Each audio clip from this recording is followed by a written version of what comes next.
Do good without ostentation. Be careful not to do your good works before men in order to be seen by them. Otherwise, you will not receive recompense from your Father who is in heaven. Thus, whenever you give alms, do not sound the trumpet before you as the hypocrites do in the synagogues and streets in order to be praised by men. Verily, I say to you that they have received their reward. But whenever you give alms, do not let your left hand know what your right hand is doing, so that your alms will be in secret, and your Father, who sees what has happened in secret, will reward you. Matt 6:1-4. After Jesus had come down from the mountain, a large crowd of people followed him. At the same time, a leper came to meet him and worshipped him, saying, "Lord, if you will, you can heal me." Jesus reached out to him, touched him and said, "I will it, be healed." In that same instant, the leprosy was healed. Then Jesus said to him, "Do not tell anyone about this, but go and show yourself to the priests and offer the gift prescribed by Moses, so that it may serve as a testimony to them." Matt 8:1-4. Doing good without ostentation has great merit. Hiding the hand that gives is even more meritorious. It is an incontestable sign of great moral elevation, for in order to view things from a higher state than the ordinary, one must look past the present life and identify with the future life. In other words, one must place oneself above humanity in order to renounce the satisfaction that wants to be seen by others, and to wait for approval by God. Those who prefer others' approval to God's approval show that they have more faith in others than in God, and that the present life is worth more than the future life, or even that they do not believe in the future life at all. If they say otherwise, they act as if they do not believe in what they say. How many there are who give only in the hopes that the beneficiary will shout the benefit from the rooftops, who give large sums in broad daylight, but would not give a cent in darkness. This is why Jesus stated that those who do good ostentatiously have already received their reward. In fact, those who seek their own glorification on earth because of the good they do have already been paid. God owes them nothing more. The only thing that remains for them to receive is punishment for their pride. "Do not let your left hand know what your right hand is doing" is an image that wonderfully characterizes modest beneficence. However, if there is such a thing as true modesty, there is also such a thing as feigned modesty, the simulation of modesty. There are people who hide the hand that gives, letting a small portion to be shown while looking to see if anyone is watching them hiding the hand. An unworthy parody on the maxims of Christ. If other people despise prideful benefactors, how will God regard them? They too have received their reward on earth. They have been seen and they are quite happy because of it. That is all they will have. And what will be the reward for those who make their benefits weigh heavily on their beneficiaries, those who in some way demand to be acknowledged by them, making them feel their position by extolling the price of the sacrifices they have imposed on themselves for their sake? Oh! There is not even an earthly reward for these givers because they are deprived of the sweet satisfaction of hearing their name blessed, and that is the first punishment for their pride. Instead of rising up to heaven, the tears they dry in the interest of their vanity fall back upon the heart of the afflicted and ulcerate it. The good they do is without profit to themselves, for it is deplored, and every deplored benefit is a false and worthless coin. Kindness without ostentation has a twofold merit. Besides material charity, it portrays moral charity. It spares the susceptibility of its beneficiaries and enables them to accept the benefit without bruising their self-esteem, and safeguards their human dignity, because they will accept a service but not a handout. Now, changing a service into a handout because of the way it is rendered is to humiliate the one who receives it, and there is always pride and malice involved in humiliating another person. True charity, on the other hand, is sensitive and skillful in concealing the benefit rendered and in avoiding the least harmful appearances, since any moral offense adds to the suffering born from need. This sort of charity is able to find kind and affable words that put beneficiaries at ease in the presence of their benefactors, whereas prideful charity crushes them. The sublime aspect of true generosity is present when benefactors switch roles and find a way for themselves to appear to be the actual beneficiaries of those to whom they render their service. That is the meaning of the words, "Do not let your left hand know what your right hand is giving." Hidden misfortunes. Charity manifests during great calamities, and one sees a generous drive to repair the damage.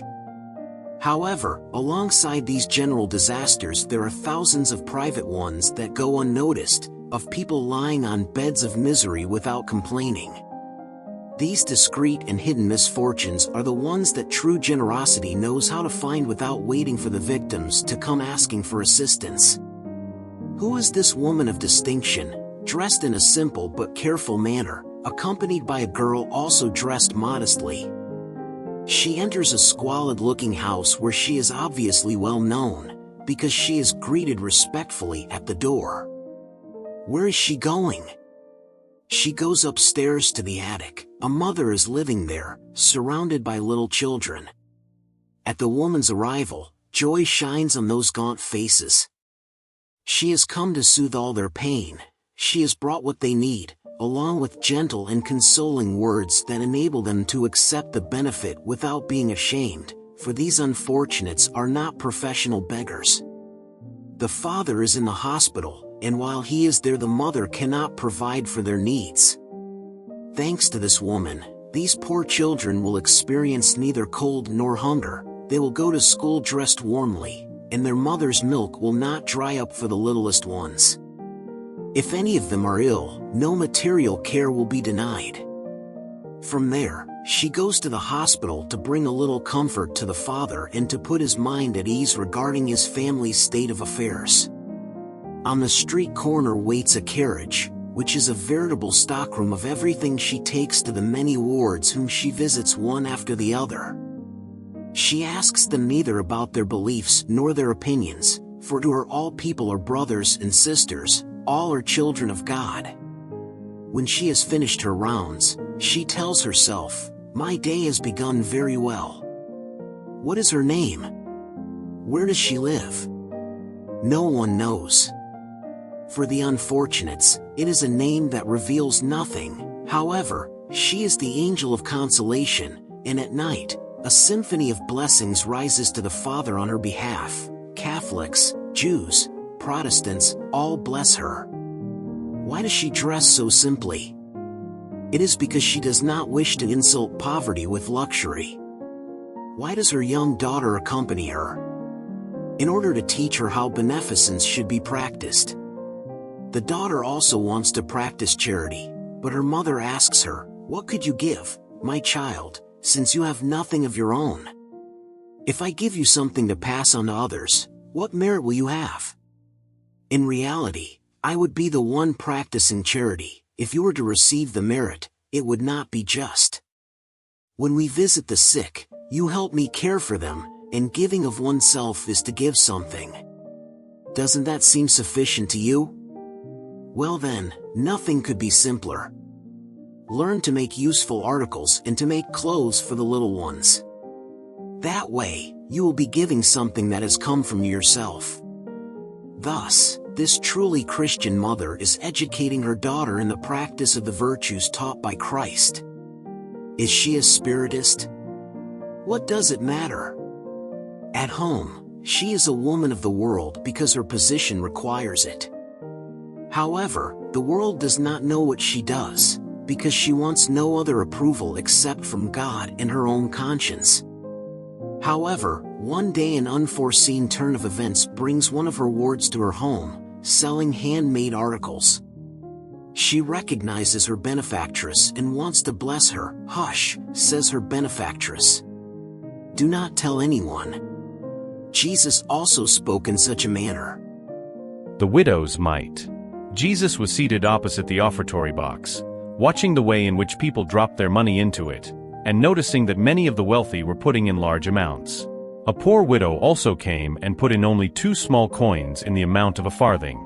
Then, having called his disciples, he said to them, "Verily I say to you that this poor widow has given more than what all the others have put money into the offertory box, for they have all given of their abundance, whereas she has given of her poverty." everything she had and everything that was left for her to live on. Mark 12 verses 41 to 44. Luke 21 verses 1 to 4. Many people regret not being able to do as much good as they would like because they lack sufficient resources. If they desire wealth, they say it is so that they can put it to good use. Their intention is of course praiseworthy, and some may be quite sincere about it. However, could it be, without question, completely disinterested? Might there not be those who, even though desiring to do good to others, would be quite happy to start by doing good to themselves, to give themselves a few more pleasures and to obtain a few of the superfluities they now lack, saving the leftovers to give to the poor? Such ulterior motives, which they perhaps conceal but which they could find in the depths of their hearts, if they were willing to search there, annul the merit of the intent, for true charity entails thinking of others before thinking of oneself. The sublimity of charity in this case would be to find within their own work, and by using their own strength, intelligence and talents, the resources they lack to accomplish their generous intentions. That would be the sacrifice most pleasing to the Lord. Unfortunately, the majority dream about the easiest way to become suddenly rich without having to make any sacrifice. They run after chimeras such as hidden treasures, some favorable random chance, an unexpected inheritance, etc. What is to be said of those who hope to find helpers among the spirits to assist them in searches of such a nature? Obviously, they neither know nor understand the sacred objective of Spiritism, and even less the mission of the spirits whom God allows to communicate with human beings. In this, they are also punished by deceit. The Medium's Book, Numbers 294, 295. Those whose intentions are pure of any personal interest ought to console themselves with their powerlessness to do all the good they would like to do. They should think of the might of the poor who give by depriving themselves, but whose might weighs more on God's scales than the gold of the rich who give without denying themselves of anything. The satisfaction would of course be great in being able to alleviate poverty on a large scale, but if it is not allowed, one must accept the fact and limit oneself to doing what is possible. Moreover, is gold the only thing that can dry tears, and must one remain inactive due to not possessing it? Those who sincerely desire to be useful to their brothers and sisters will find 1,000 opportunities. Let them seek and they will find them, if not in one way then in another, for there are none who, enjoying the full use of their faculties, cannot render some sort of service, provide some consolation, mitigate physical or moral suffering, or do something useful. In spite of a lack of money, cannot everybody give a portion of the effort, time and repose they have available? This too is the owl of the poor, the widow's mite. Invite the poor and the lame. Give without expecting recompense. He also said to the one who had invited him, "Whenever you give a dinner or a supper, do not invite your friends, your brothers, your relatives or your wealthy neighbors, so that they will invite you in their turn and thus repay what they received from you. But whenever you give a banquet, invite the poor, the lame, the deformed and the blind, and you will be happy because they have no means of repaying you, for you will be rewarded at the resurrection of the righteous." Having heard these words, one of those who were at the table said to him, "Happy is he who eats bread in the kingdom of God." Luke 14 verses 12 to 15. Whenever you give a banquet, says Jesus, do not invite your friends but the poor and lame instead. These words are absurd if taken literally but are sublime if one searches for the Spirit in them. Jesus could not have meant to say that, instead of friends, one must bring to his or her table beggars off the street. His language was nearly always figurative, and for people incapable of grasping the delicate nuances of thought, he used powerful imagery, producing the effect of blaring colors. The foundation of his thought is revealed in these words: "You will be blessed because they have no means of repaying you," which means that one should not do good with recompense in mind, but for the sole pleasure of doing it. In order to provide a lively comparison, he said, "Invite the poor to your banquets because you know that they can do nothing to repay you." By banquets one must understand not a repast per se, but rather participation in the abundance that one enjoys. These words may also be applied in a more literal sense, however. How many persons invite to their tables only those who can do them the honor, as they say, or who can invite them in their turn? Others, on the other hand, find satisfaction in inviting less fortunate relatives or friends. Well, who does not have such persons in his or her own family? It is at times a way to render them a great service without showing it.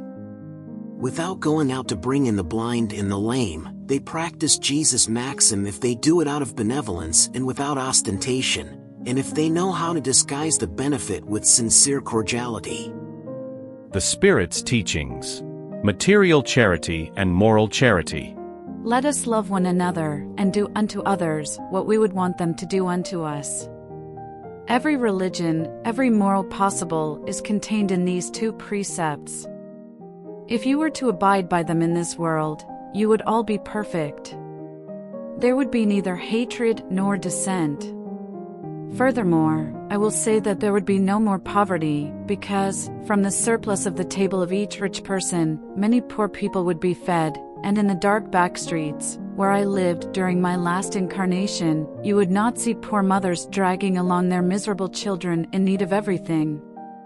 You who are rich, think about this a bit. Help unfortunates as much as you can, give so that one day God will repay the good you have done, and when you leave your earthly envelope, you will find a cortege of thankful spirits who will receive you at the threshold of a more blessed world.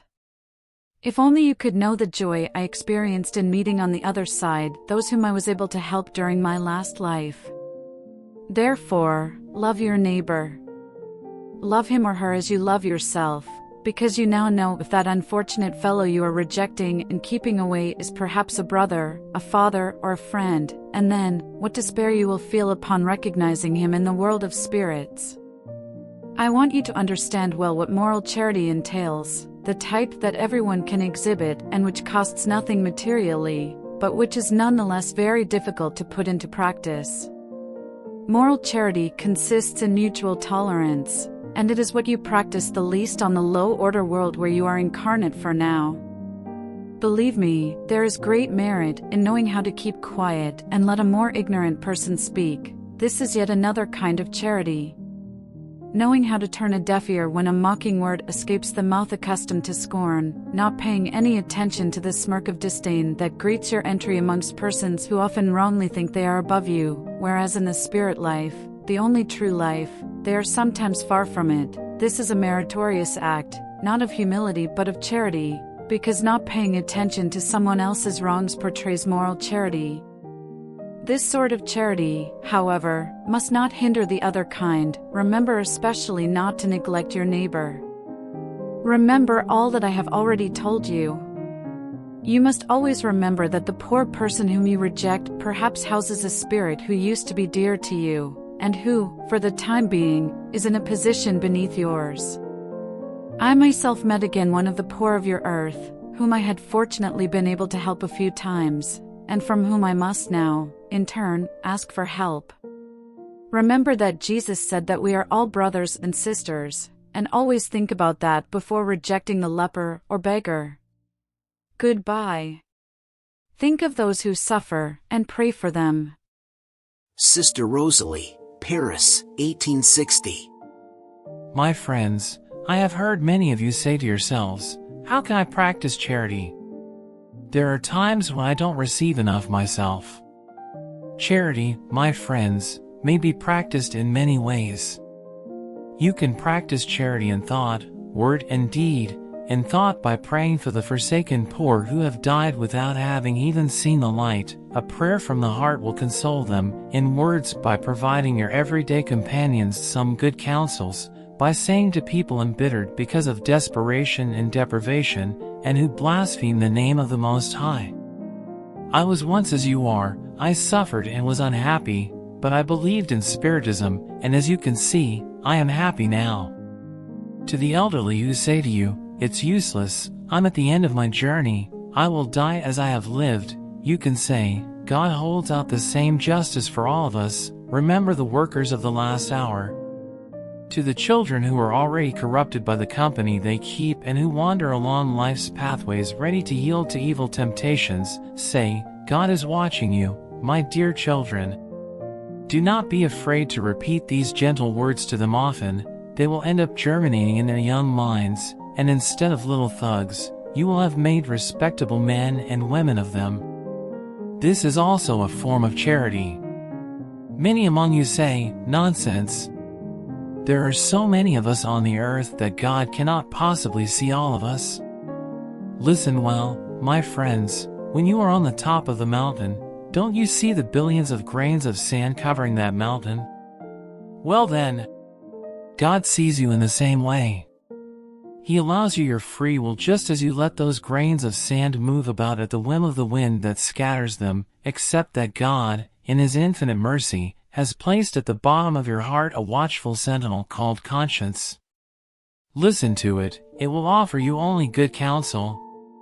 Sometimes, you deaden it by opposing it with the spirit of wrongdoing, and then it falls silent. Nonetheless, you can be sure that your poor forsaken conscience will make itself heard as soon as you allow it to perceive the shadow of remorse. Listen to your conscience, question it, and you will often find yourselves comforted by its counsels. My friends, a general furnishes a new banner for each new regiment. I offer you this maxim of Christ, love one another. Practice this maxim, gather around its standard, and you will receive happiness and consolation. A Protector Spirit, Lyons, 1860. Beneficence. In this world, my friends, beneficence will give you the purest and sweetest joys, those joys of the heart that are disturbed neither by remorse nor indifference. Oh, if you could comprehend all that is great and gentle in the generosity of beautiful souls, that sentiment that makes people look at one another in the same way that they look at themselves, joyfully shedding their clothes in order to give their brother or sister something to wear. My friends, if only you could have no sweeter occupation than that of making others happy. What worldly festivities could compare to those blissful moments, when, as representatives of the divinity, you bring joy to families who have known only the vicissitudes and bitterness of life, when you suddenly see those emaciated faces brighten with hope because they didn't have bread, those unfortunates and their children, who, not knowing that to live means to suffer, scream, cry and repeat these words that pierce their maternal hearts like a sharp dagger, I'm hungry. Oh, understand well how delightful are the feelings of those who see joy reborn where just moments before they saw only desperation. Understand what your obligations are toward your brothers and sisters. Go to meet misfortune. Go especially to help hidden miseries, for they are the most heartbreaking. Go, my dear ones, and remember these words of the Savior. Whenever you clothe one of these little ones, remember that you are doing it to me. Charity. O sublime word that summarizes all virtues. It is you who must lead the peoples of the world to happiness. By practicing you, they shall create infinite joys for themselves in the future, and during their exile on the earth, you shall be their consolation, the foretaste of the joys they shall delight in later when they are reunited in the bosom of the loving God. It is you, O divine virtue, who provided me with the only moments of happiness that I enjoyed on the earth. May my incarnate brothers and sisters believe the voice of the friend who is speaking to them and tells them, it is in charity that you must seek the peace of the heart, the contentment of the soul, and the remedy for the afflictions of life. Oh, whenever you are at the point of accusing God, cast an eye beneath you. Behold how many miseries need relief, how many poor children have no families, how many old people do not have one friendly hand to help them and to close their eyes when death reclaims them. How much good there is to do. Oh, do not complain. On the contrary, thank God and lavish handfuls of your sympathy, your love and your money on all those who, disinherited of the things of the world, languish in suffering and loneliness. Then you shall reap in this world the sweetest joys, and later, only God knows. Adolphe, Bishop of Alger, Bordeaux, 1861. Be good and charitable. That is the key to heaven you hold in your hands. All the bliss of eternity is contained in this maxim. Love one another. The soul cannot lift itself to higher spiritual realms except by devotion to one's neighbor. It does not find happiness and consolation except in charitable impulses. Be good, uphold your brothers and sisters, and root out the horrible scourge called selfishness. In fulfilling this duty, you will open to yourselves the way to eternal happiness. Besides, who among you has not felt the heartbeat, its inner joy expand at hearing an account of noble self-sacrifice, of a truly charitable deed? If you would seek only the happiness that a good deed brings, you would remain on the path of spiritual progress. Examples are not lacking. What you lack is goodwill, which is very rare. Behold the multitude of righteous men and women, whose memory history has mercifully recorded. Did Christ not tell you everything regarding the virtues of charity and love? Why do you put aside his divine teachings? Why do you close your ears to his divine words and your hearts to all his gentle maxims? I wish more interest and faith would be displayed when you read the gospel. But you have forsaken that book and have made it a hollow word, a closed letter. That marvelous code is left in forgottenness.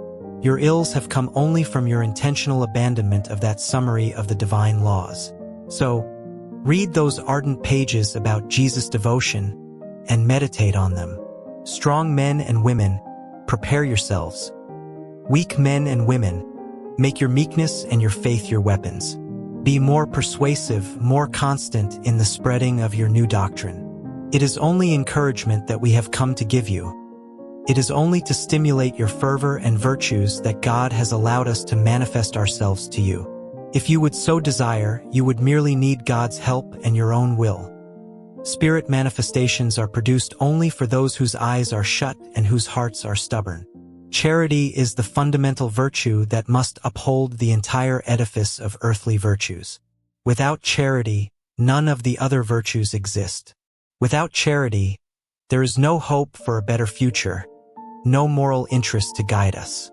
Without charity, there is no faith, for faith is but a ray of light emitted by a charitable soul. Charity is the eternal anchor of salvation on all worlds.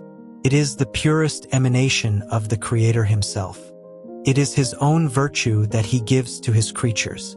How can you fail to recognize such supreme goodness? With this thought in mind, what heart could be so wicked as to repress and expel this holy divine sentiment?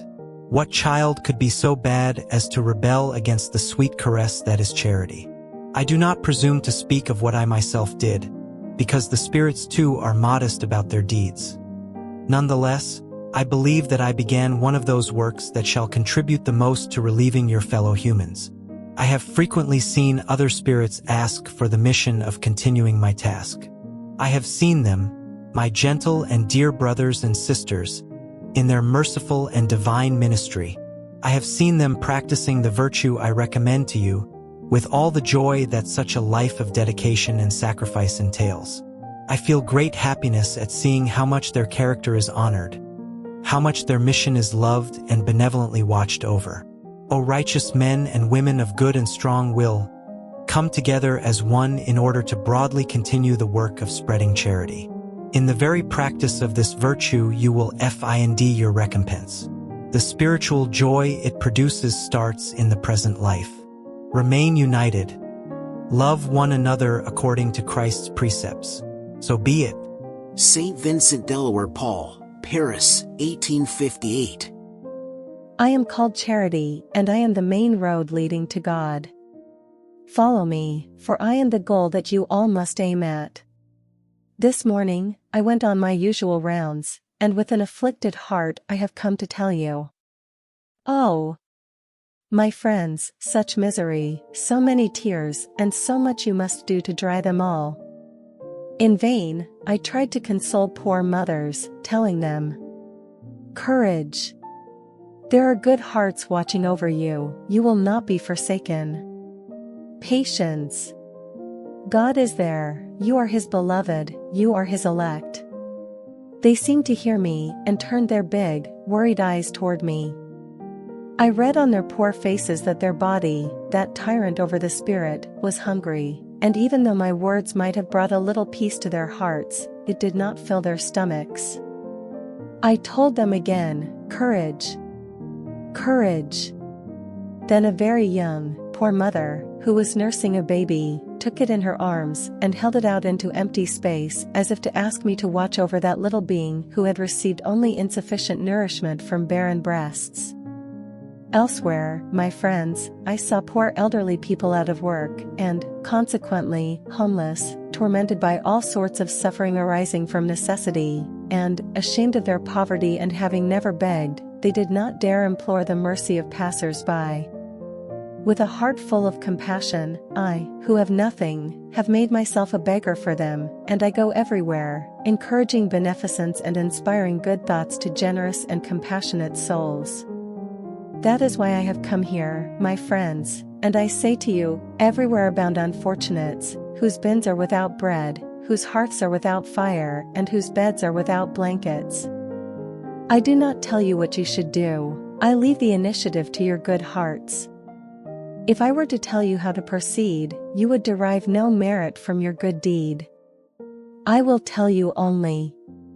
I am Charity, and I hold out my hand to you on behalf of your suffering brothers and sisters. But if I ask, I also give, and I give much. I invite you to a great banquet, and I furnish you with the tree from which you will all be filled. Behold how beautiful it is, how it is loaded with blossoms and fruit. Go, go, pick and take all the fruit off that lovely tree called beneficence. In place of the branches you have left bare, I will attach all the good deeds you have done, and will take this tree to God so that he may load it up again, for beneficence is inexhaustible. So, follow me, my friends, so that I may count you among those who rally around my banner.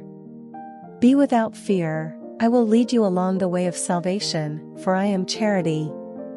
Caritas, martyred in Rome, Lyons, 1861. There are many ways to practice charity, which many of you confuse with almsgiving. There is a big difference, however. Almsgiving, my friends, is useful sometimes because it brings relief to the poor, but it is nearly always humiliating both for the one who gives and the one who receives. Charity, on the other hand, links the benefactor to the beneficiary and can be disguised in so many ways. One can be charitable even toward one's relatives and friends by being indulgent toward them, forgiving their weaknesses, and taking care not to wound their self-esteem. And you, Spiritists, can practice charity in the way you act toward those who do not think as you do, by leading the less enlightened to believe but without shocking them and without attacking their convictions, but instead, by gently inviting them to our meetings, where they can listen to us, and where we will be able to find our way into their hearts. That is one aspect of charity. Now listen to what charity means for the poor, those disinherited by the world but recompensed by God if they can accept their poverty without complaining, and this will depend on you. I will make myself understood by using an example. Several times each week, I observe a meeting of ladies of all ages. To us, as you know, they are all sisters. What do? They work industriously, very industriously with their agile fingers. You can also see how radiant their faces are and how their hearts all beat as one. But what is their objective? They have seen that winter is approaching and that it will be hard on the homes of the poor. These aunts have not been able to gather enough provisions during the summer, and they have pawned most of their belongings. The poor mothers are upset and weeping, thinking about their little ones, who will be cold and hungry this winter. Be patient, poor mothers. God has inspired others who are more fortunate than you. They have joined together and are sewing small garments, and one of these days, when snow has covered the earth and you complain by saying God is not just, which is what those who suffer normally say, one of the children of these good workers turned into servants of the poor will arrive at your doorstep. Yes, it is you for whom they are working, and your complaining will be turned into blessings, for love follows close behind hate in the hearts of the unfortunate. Since all these workers need encouragement, I see communications from good spirits coming to them from far and wide. The men who take part in this group also provide their support in the form of readings that are so pleasing to all. And in order to reward the zeal of all and each one in particular, we ourselves promise these industrious workers a good clientele that will pay them with blessings, the only currency used in heaven. We further assure them, without fearing to do so, that this currency will not be lacking for them. Spiritism, Lyons, 1861. My dear friends, every day I hear you say to one another, I'm poor, I can't practice charity, and every day I see you lacking indulgence toward you fellow beings. You do not forgive them for anything, and you turn yourselves into judges who are at times quite severe, without asking yourselves if you would be happy if they acted the same way toward you. Isn't indulgence also charity? You who can only practice charity by being indulgent, do that, at least, but do it extensively. Regarding material charity, I would like to tell you a story from the other world. 2 men had just died. God had said previously, while these 2 men are alive, all their good deeds are to be placed in a bag, and at their death the bags will be weighed. When both came to their final hour, God ordered the 2 bags to be brought to him. One was fat, voluminous and stuffed, resounding with the coins that filled it. The other was so small and thin that through the cloth one could see the few coins it contained. Each man recognized which bag was his. That fat one is mine, said the first. I recognize it, I was rich and gave a lot. That thin one is mine, said the other. I was always poor, alas. I had almost nothing to share. But oh, what a surprise! When the 2 bags were set on the scale, the fatter one became light, whereas the small one became heavy so that it outweighed the one on the other side of the scale. Then God said to the rich man, You have given much, it is true, but you gave to be ostentatious and to see your name displayed in all the temples of pride. Moreover, while giving, you deprived yourself of nothing. Go to the left and be happy that your alms have counted for anything at all. Then he said to the poor man, You have given very little, my friend, but each one of those coins on the scale represents a privation for you. Even though you did not give alms, you practiced charity, and what is better still, you practiced it naturally, without thinking that it would be taken into account. You were indulgent and you did not judge your fellow beings. On the contrary, you offered excuses for all their actions. Go to the right and receive your recompense. A Protector Spirit, Lyons, 1861. Could not a rich, fortunate wife, who does not have to spend her time doing housework, dedicate a few hours of useful work to her fellow beings? With what she has left over from her pleasures, she could purchase clothes for the unfortunates that shiver in the cold. With her delicate hands, she could sew basic yet warm clothing, and help a mother cover her child about to be born. If her own child has to do with a little less lace, the child of the poor will be a little warmer. To work for the poor is to work in the Lord's vineyard. And you, poor laborer, who have nothing superfluous, but who, full of love toward you brothers and sisters, also want to give a little of what you have, give a few hours of your workday, your time, which is your only treasure. Make some of those fancy handicrafts that tempt the wealthy. Sell these products of your evening time, and you too will be able to provide your brothers and sisters your share of aid. Perhaps you will have a few less ribbons, but you will have put shoes on someone who is barefoot. And you, women devoted to God, you too work in His service. May your delicate and lavish creations not be solely for decorating your chapels, or for calling attention to your skill and patience. Work, my daughters, and let the compensation of your undertakings be consecrated to helping your brothers and sisters in God. The poor are His beloved children. To work for them is to glorify Him. Be unto them the providence that says, God gives nourishment to the birds of the sky. May the gold and silver threads that are woven by your hands be transformed into clothing and food for those who do not have them. Do these things, and your work will be blessed. All of you who can produce something, give. Give of your talents, give of your inspirations, give of your hearts, which God will bless. Poets and authors, you who are read solely by the upper crust of society, go ahead and fill up their leisure time, but let the profit of some of your works be consecrated to the relief of the poor. Painters, sculptors, and artists of all genres, may your intelligence also come to aid your brothers and sisters. You will have no less glory, and through your help there will be a little less suffering. All of you can give. Whatever may be your social status, you have something you can share. Whatever God may have given you, you owe part of it to those who lack what is necessary, for if you were in their stead, you would be very happy if someone else were to share with you. Your earthly treasures will be a little less, but your heavenly treasures will be more abundant. There, you will reap 100-fold what you have sown in good deeds on the earth. Jean, Bordeaux, 1861. Compassion. Compassion is the virtue that brings you closest to the angels. It is the sister of charity, which leads you to God. Allow your heart to be moved with compassion before the miseries and sufferings of your fellow beings. Your tears are a balm, which you pour out on their wounds, and when, out of kind sympathy, you manage to restore their hope and resignation, what delight you will feel. Such delight will of course contain a certain bitterness, because it is born alongside misfortune.